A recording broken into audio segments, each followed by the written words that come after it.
My sister joked, "It's tradition to leave you out, don't be so sensitive."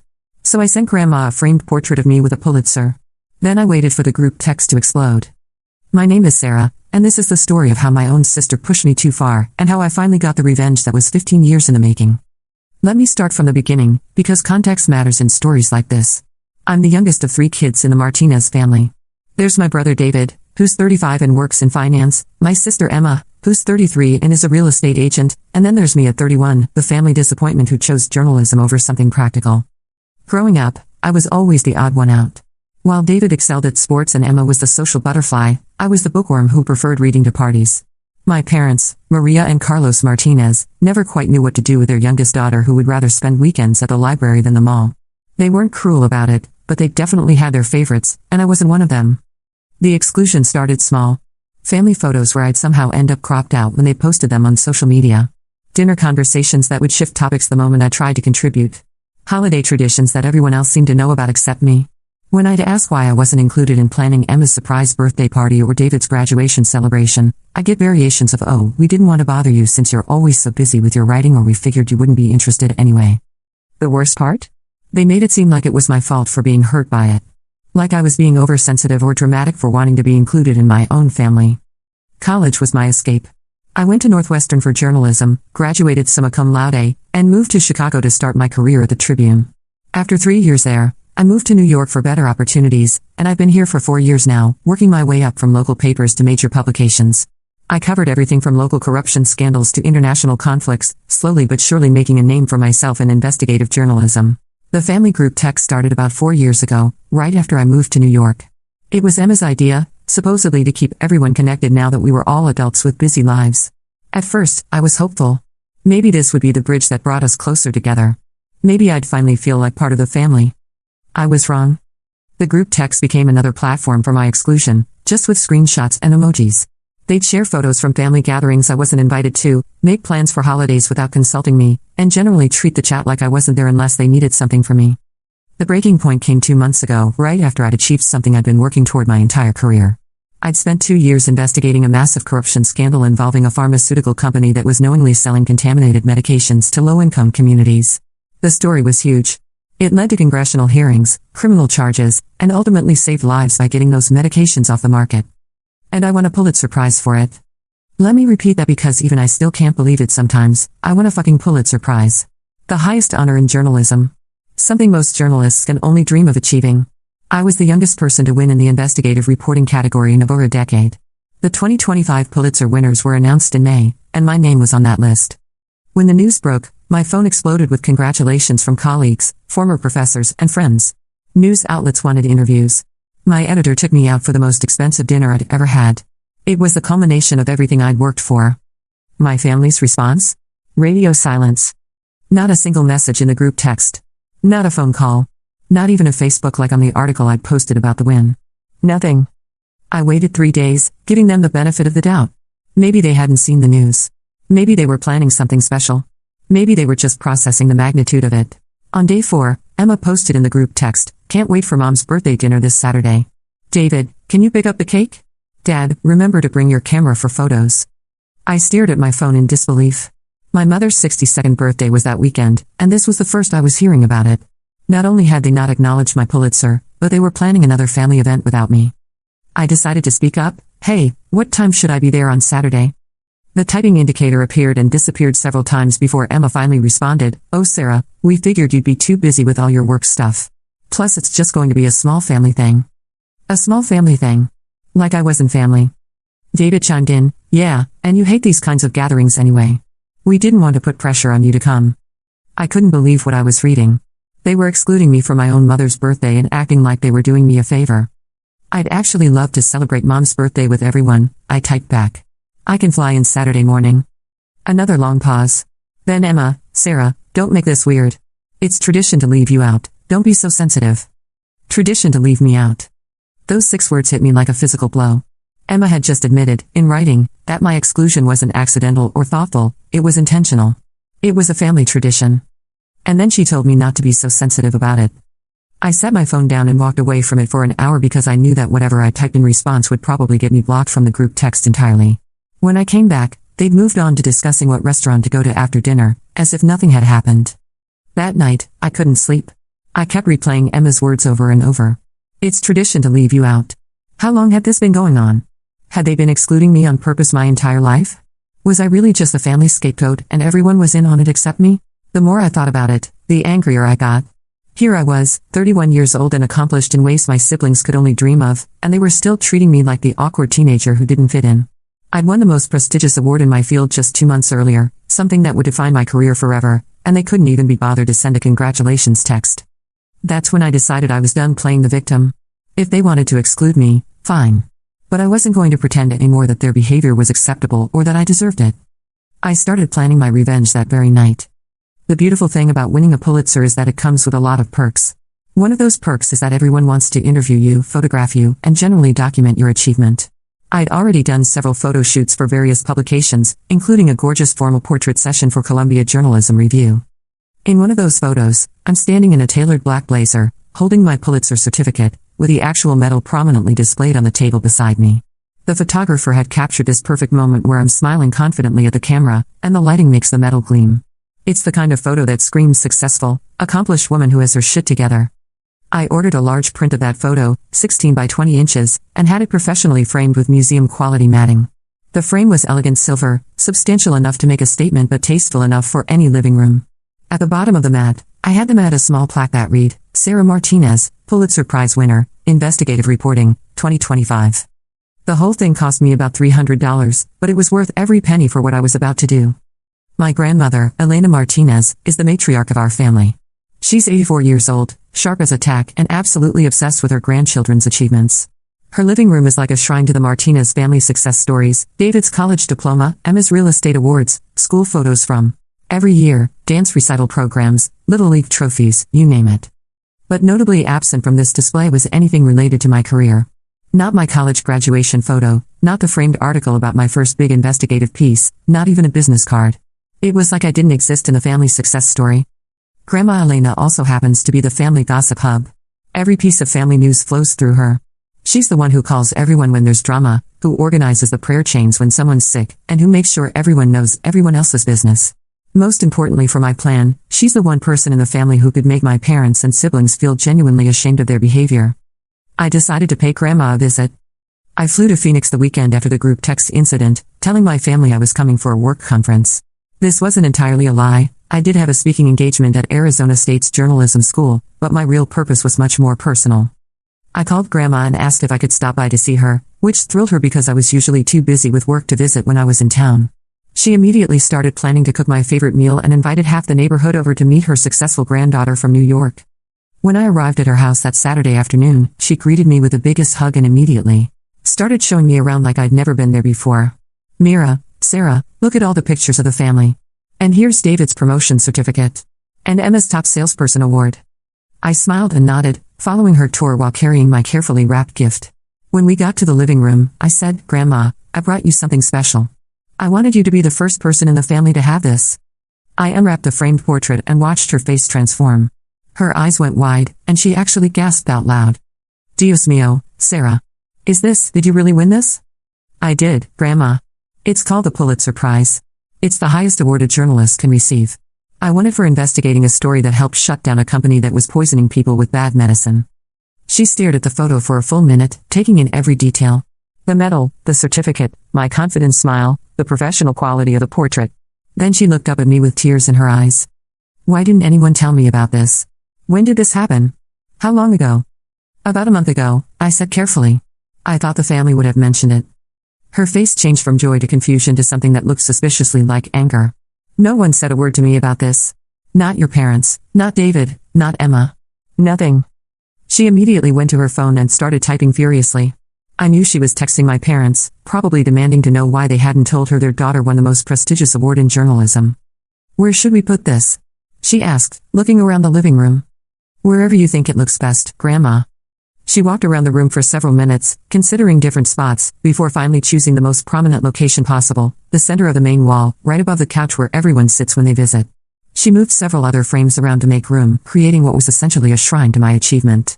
There, she said, stepping back to admire her work. Now everyone who comes to my house will see what my granddaughter accomplished. I stayed for dinner, during which Grandma peppered me with questions about the investigation, the awards ceremony, and my career in general. It became clear that she knew almost nothing about my professional life, despite the fact that I'd been publishing major stories for years. My family had simply never mentioned any of it to her. By the time I left, she'd already called 3 of her neighbors to come over and see the photo. I could hear her on the phone as I was walking to my car. "You have to come see what Sarah did. She won the most important prize for journalists." Can you believe no one told me? Phase 1 of my plan was complete. Now I just had to wait. I didn't have to wait long. My phone started buzzing at 6:30 a.m. the next morning. The family group text was exploding. "Mom, Sarah, Grandma is very upset with us. She says you won some kind of award and we didn't tell her." "Dad, why would you go to Grandma's house without telling us you were in town?" "David, seriously Sarah, what's with the drama? Grandma called me at 6 a.m. asking why I didn't congratulate you on your Pulitzer thing." "Emma, this is so typical of you to make everything about yourself. We get it, you won an award. Did you have to make Grandma feel bad about it?"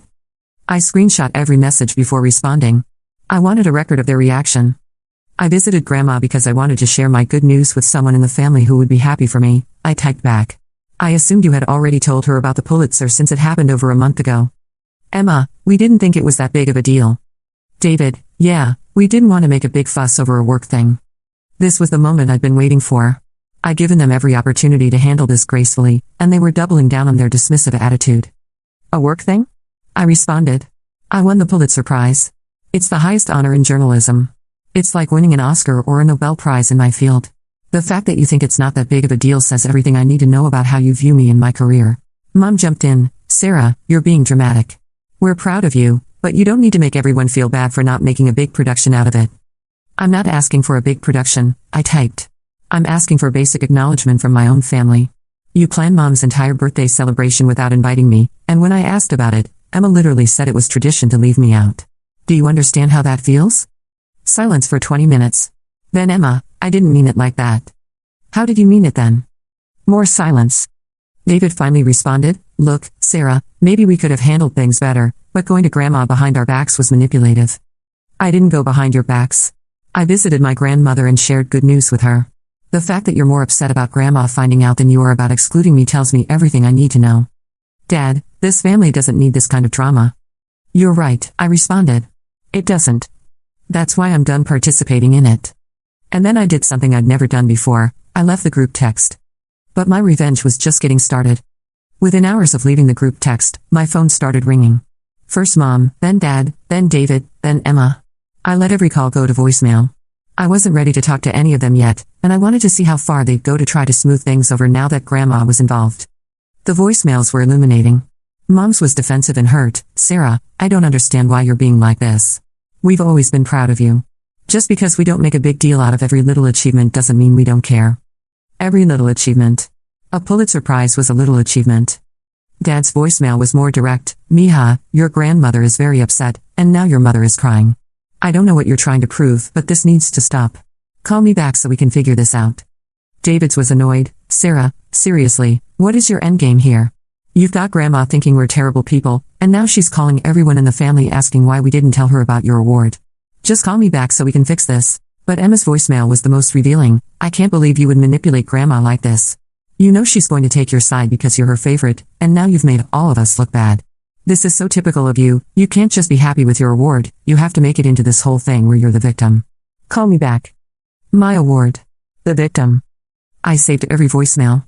The next phase of my revenge came courtesy of Grandma Elena herself. I didn't even have to orchestrate it, she took the initiative entirely on her own. Apparently, after I left her house, she'd spent the entire evening researching the Pulitzer Prize. She looked up past winners, read about the selection process, and fully grasped the magnitude of what I'd accomplished. By the next morning, she was furious with my parents and siblings. She started calling extended family members, aunts, uncles, cousins, and telling them about my award. But she didn't just share the good news, she shared her disappointment that the immediate family hadn't bothered to tell her or celebrate it. "Can you believe Sarah won the Pulitzer Prize and no one in the family said anything to me?" she'd say. I had to find out when she came to visit me herself. What kind of family doesn't celebrate something like this? Word spread through the Martinez family network like wildfire.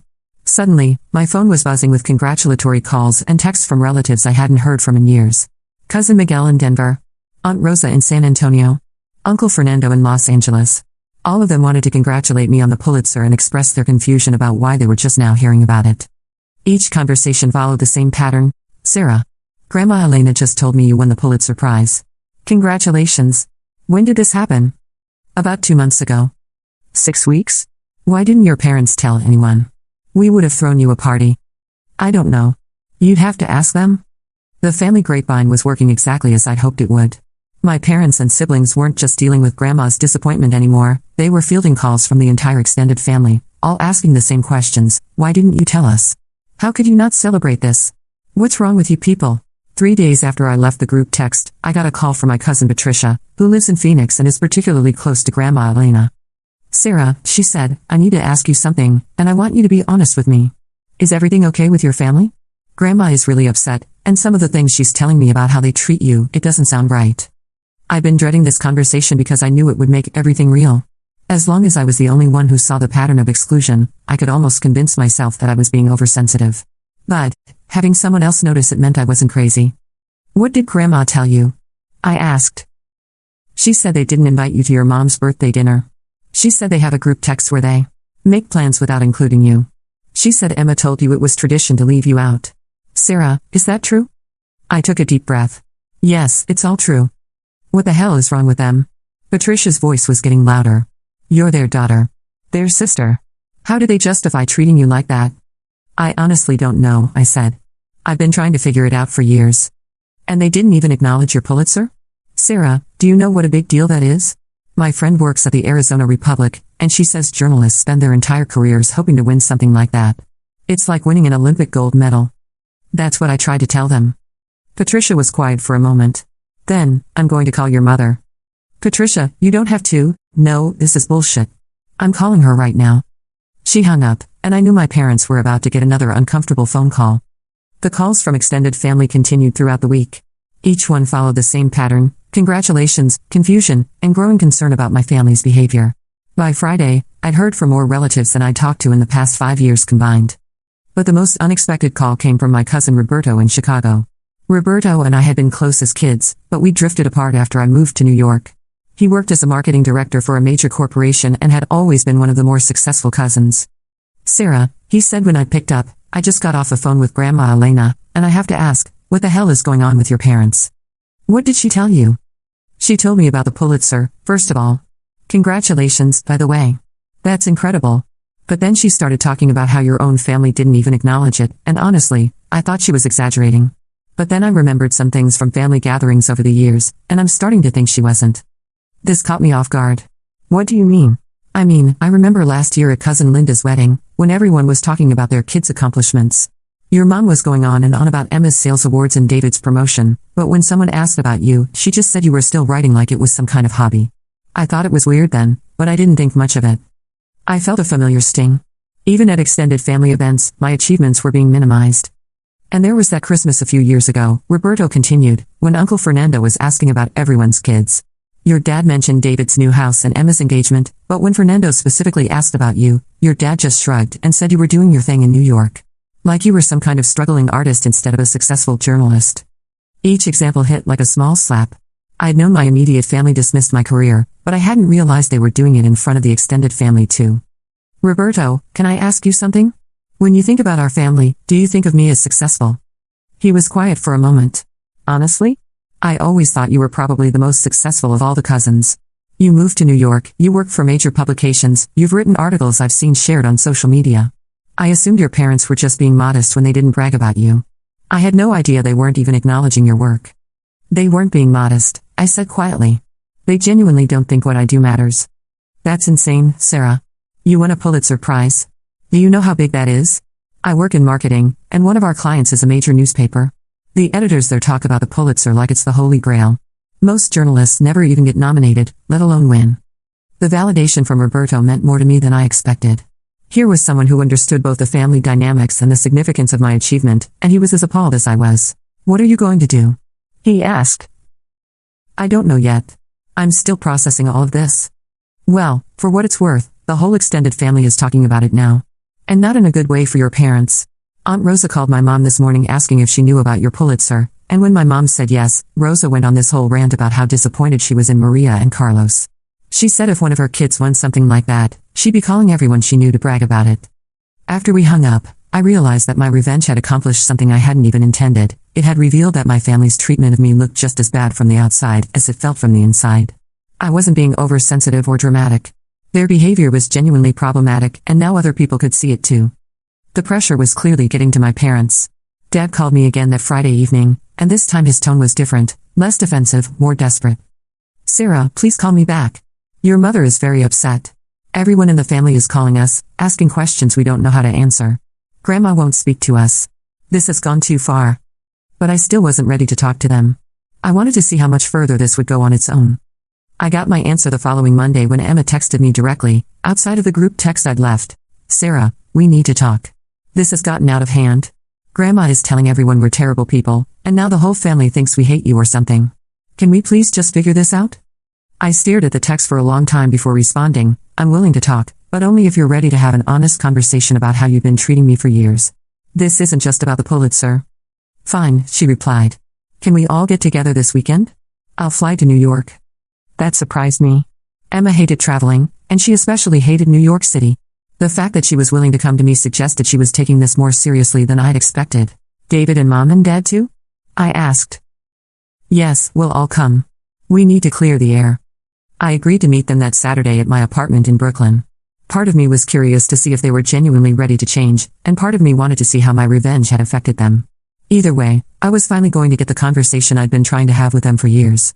Saturday morning, I cleaned my apartment and prepared for what I knew would be either a breakthrough or a complete disaster.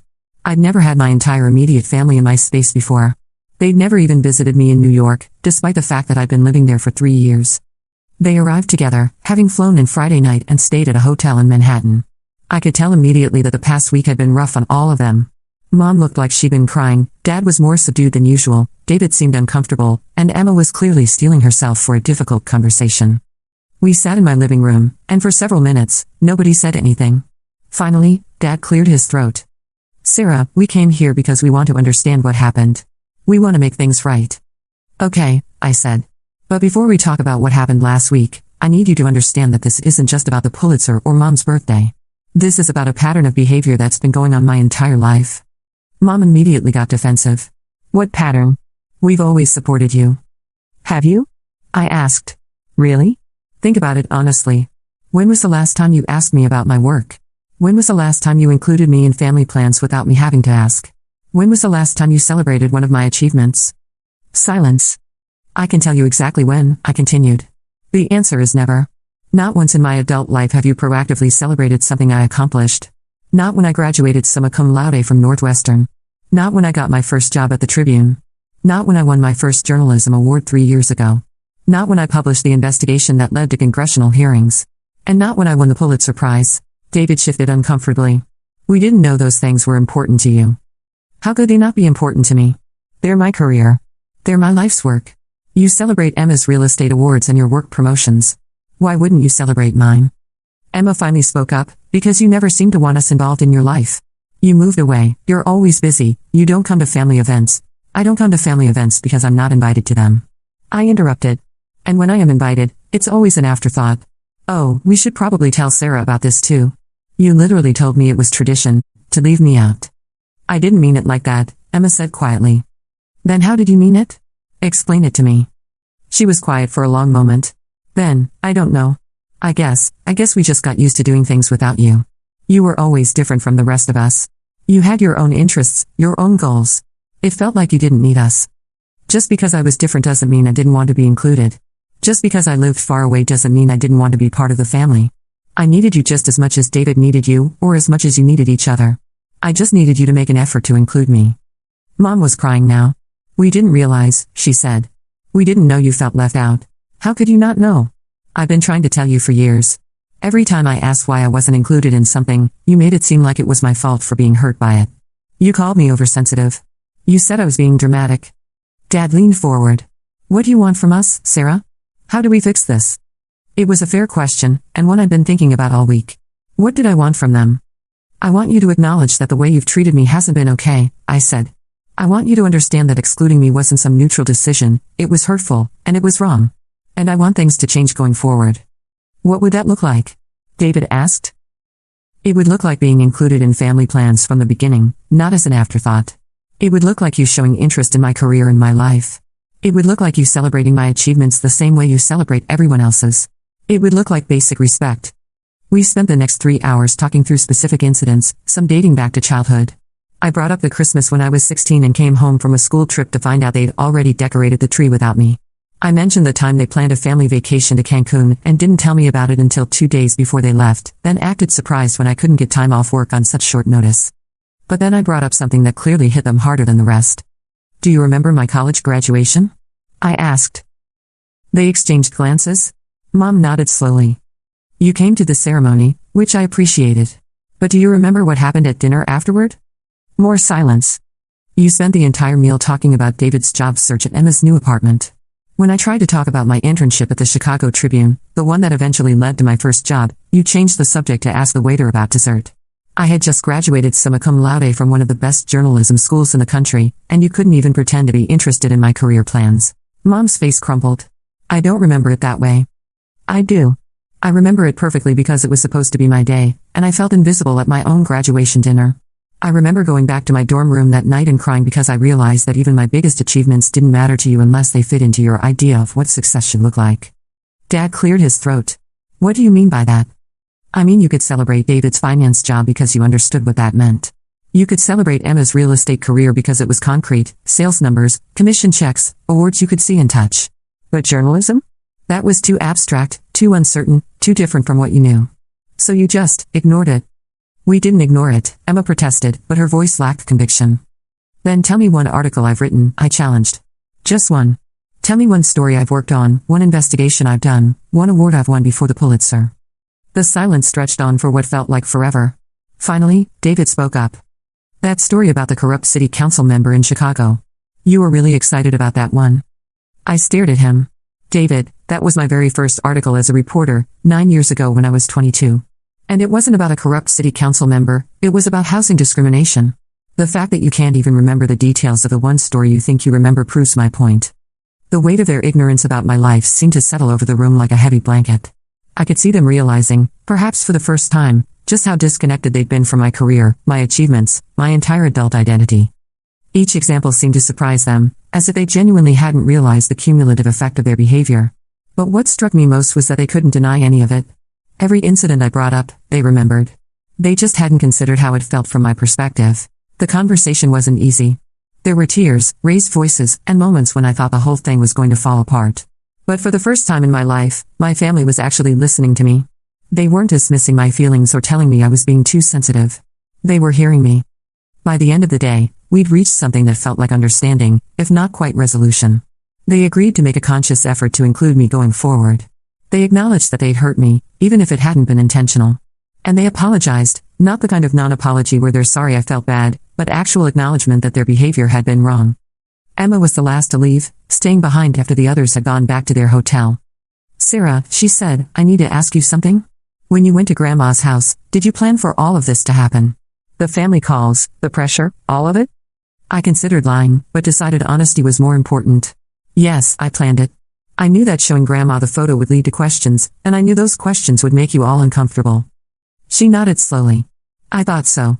That was, actually pretty brilliant. Evil, but brilliant. I was tired of being the only one who was uncomfortable, I said. I was tired of suffering in silence while you all got to pretend everything was fine. I get it, she said. And honestly? We deserved it. The way we treated you, I'm ashamed of it now that I really think about it. I don't know how you put up with it for so long. I almost didn't, I admit it. I was seriously considering cutting contact with all of you permanently. Are you still considering that? I thought about it. I don't know. I want to see if things actually change. Today was a good start, but talk is cheap. I need to see consistent effort over time. Emma nodded. Fair enough. And Sarah? Congratulations on the Pulitzer. I should have said that months ago, but I'm saying it now. I'm proud of you. We all are, even if we're terrible at showing it. It wasn't everything, but it was something.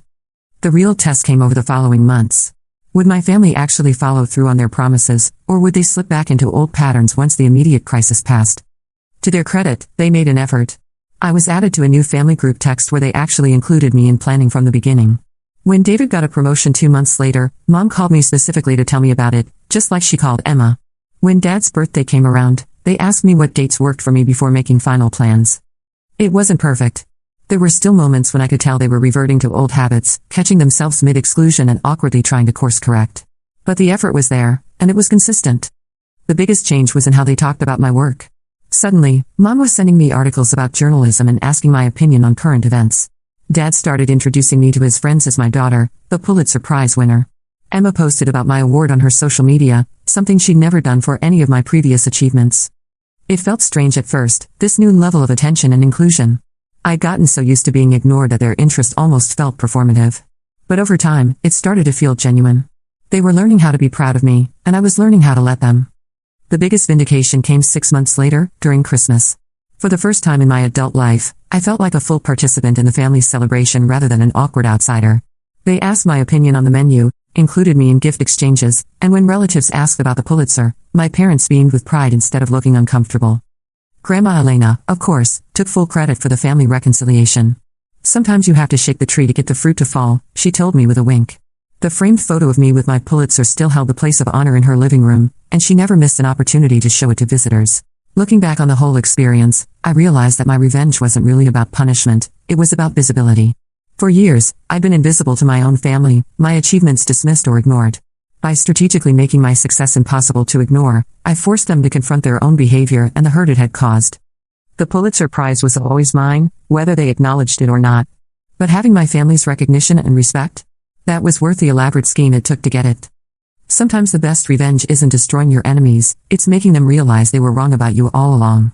And sometimes, if you're lucky, that realization leads to something better than revenge, it leads to real change. My name is Sarah Martinez, I'm a Pulitzer Prize-winning journalist, and I'm finally, truly, part of my family. It only took 31 years and a perfectly executed revenge plot to get here, but sometimes the best things are worth waiting for. The group text is still going strong, by the way. But now when they make plans, the first message is always, Sarah, what works for your schedule? It's a small thing, but it makes all the difference in the world.